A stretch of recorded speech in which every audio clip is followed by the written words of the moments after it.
మహబూబాబాద్ జిల్లాలో మొక్కజొన్న రైతుల ఆవేదన అంతా ఇంతా కాదు. పంట పండించడమే కాదు, అమ్ముకోవడమే ఇప్పుడు రైతులకు అగ్ని పరీక్షగా మారింది. ప్రభుత్వ మద్దతు ధర కోసం మార్కెఫెడ్ కేంద్రాలకు వెళ్లిన రైతులు గన్ని సంచులు, హమాలీలు, వే బ్రిడ్జ్ రవాణా ఖర్చులతో తీవ్ర ఇబ్బందులు పడుతున్నారు. ఒక్క వే బ్రిడ్జ్ వద్ద కిలోమీటర్ల మేర ట్రాక్టర్లు బార్లు తిరగా ఆన్లైన్ బయోమెట్రిక్ ప్రక్రియ రైతులను మరింత ఇబ్బందులకు గురిచేస్తుంది. నెల రోజులుగా కొనుగోలు కేంద్రాల వద్దే పడిగాపులు కాస్తున్న రైతులు ప్రభుత్వం వెంటనే స్పందించి అదనపు ఖర్చులను భరించాలని డిమాండ్ చేస్తున్నారు.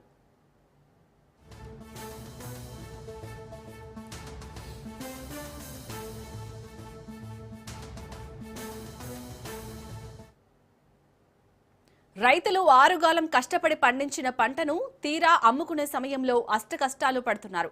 పంట పండించుకోవడానికన్నా పంటను అమ్ముకోవడంలో తీవ్ర ఇబ్బందులు పడుతున్నామని రైతులు తమ ఆవేదనను వ్యక్తం చేస్తున్నారు. రహదారులపై ఎక్కడ చూసినా మొక్కజొన్నల ట్రాక్టర్లే కనపడుతున్నాయి. జిల్లాలో ఒకప్పుడు వాణిజ్య పంటలైన పత్తి, మిర్చి పంటలకు ప్రసిద్ధి. ఈ సంవత్సరం మిర్చి, పత్తి పంటకు తెగుళ్లు సోకడంతో పత్తి, మిర్చి పంటలను చెడగొట్టి మొక్కజొన్న పంటను సాగు చేశారు. దీంతో జిల్లాలో అత్యధికంగా మొక్కజొన్న పంటను సాగు చేశారు. చీడపీడలు లేకపోవడంతో ఎకరాకు 40 క్వింటాలకు పైగా దిగుబడి వచ్చింది. మొక్కజొన్నలను ప్రైవేట్ వ్యాపారస్తులు క్వింటాకు 1700, 1800కు కొనుగోలు చేస్తున్నారు.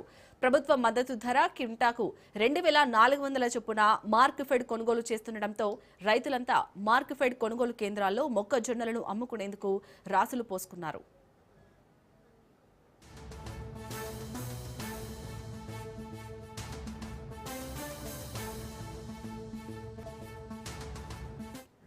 నెల 15 రోజులు కొనుగోలు కేంద్రాల వద్ద పడిగాపులు కాయవలసిన వస్తుందని ప్రభుత్వం స్పందించి రైతులకు బస్తా ఖరీదు, హమాలీ, వేబ్రిడ్జ్ రవాణా కిరాయి ఇవ్వాలని విజ్ఞప్తి చేస్తున్నారు.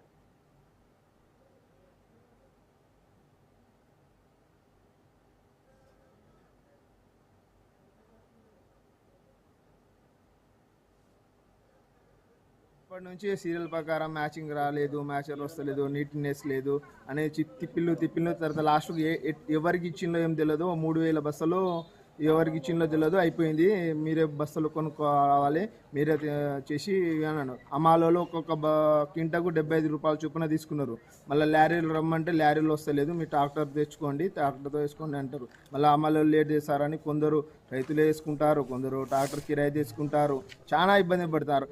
DMH మబ్బాదు గారు ఉన్నారు కదా, ఇది ఆధ్వర్యంలో ఉన్న కింద సబ్ కోఆర్డినేటర్ సరిగా లేదండి. అయితే 4ంటికి సిఓలు ఉన్నారు, కానీ వీళ్ళు సమయం ఏ టైంకి రావాలి, ఏ ఊరు నుంచి ఏ గోడంలో దించాలి, అలాంటి సమన్వయం లేవడం వల్ల ట్రాక్టర్ పోలీసు వాళ్ళు కష్టపడతారు.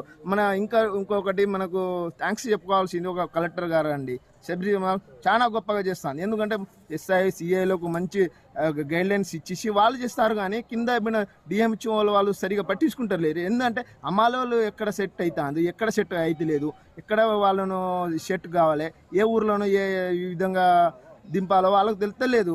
అసలు అది ఆ గైడ్లైన్స్ ఇస్తారు మేడం, కానీ వాళ్ళకు కింద ఉన్న వర్కర్లతో వాళ్ళకు వచ్చిన ఇబ్బంది పడతారు. కానీ కొందరు సలహాలు ఇస్తారు, కానీ కింద ఉన్న వాళ్ళు పట్టించుకుంటలేరు. దానివల్ల ఏమవుతుందంటే జప్యం అవుతుంది, అంటే లేట్ అవుతుంది, బాగా లేట్ అవుతుంది. రైతులు ఒక ట్రాక్టర్ కిరాయి తెచ్చుకుంటే 2000, 3000 దగ్గర ఇంకో 2000 కలిపి ఇవ్వమంటారు. నెల అవుతుంది. మేము రాజన్న సిరిసిల్ల జిల్లా కేంద్రంలో ఉద్రిక్తత తలెత్తింది.